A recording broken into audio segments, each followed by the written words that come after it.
નમસ્કાર મિત્રો, સ્વાગત છે તમારું અમારી ચેનલમાં. આજે આપણે જોશું કે ગુજડોકમાં આપણે નવા ફેરફાર શું આવેલા છે. જેમ કે આપણે ડુપ્લિકેટ બનાવવાનો ઓપ્શન આપેલો છે, પછી જે અહીંયા આપણે એક પીડીએફનો ઓપ્શન પણ આપેલો છે. જેમ કે અહીં ફેરફાર કરોમાં જઈ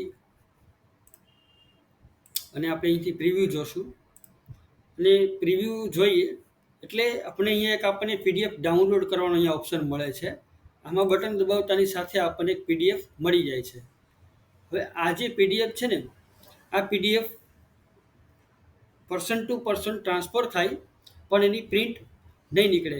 એટલે કે માત્ર ને માત્ર રીડેબલ રહેશે, પ્રિન્ટેબલ નહીં રહે.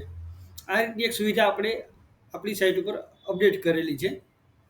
હવે આપણે એ જોશું કે નવા નવા જે ફીચર્સ છે, બીજા આપણે કયા કયા નવા ફીચર્સ આપણે એમાં એડ કરેલા છે. જેમ કે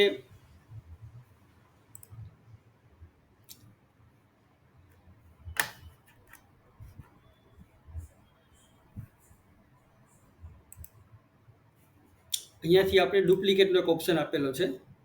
અહીંયા ડુપ્લિકેટમાં બટન દબાવતાની સાથે આપણને એક બીજી ફાઇલ ડુપ્લિકેટ મળી જાય છે. જેમ કે કોઈ પણ ડોક્યુમેન્ટનું પેમેન્ટ તમે કરી દીધું હોય અને તેમ છતાં પણ એમાં એ જ ફાઇલમાં સુધારા વધારા કરીને એવી બીજી કોઈ ફાઇલ બનાવવાની હોય, ત્યારે આપણે ડુપ્લિકેટ ઓપ્શન પસંદ કરી અને એમાંથી આપણે બનાવી શકીએ. જેમ કે અહીંયા આપણે એક ડુપ્લિકેટમાં બટન દબાવશું. અહીંયા પૂછશે, શું તમે ખરેખર આ દસ્તાવેજ ડુપ્લિકેટ માગો છો? હા, તો અહીંયા બટન દબાવતાની સાથે આપણને અહીંયા ઉપર મળી જાય છે. જો તારીખ સાથે અહીંયા આવી જાય છે અને એમાં તમે ફેરફાર કરી શકો છો.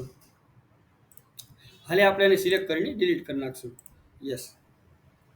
તો આ જે ફીચર્સ છે, આનો આપણે એક આની અંદર વધારો આપેલો છે, જે દરેક વપરાશકર્તાઓ માટે ખૂબ જ ઉપયોગી રહેશે.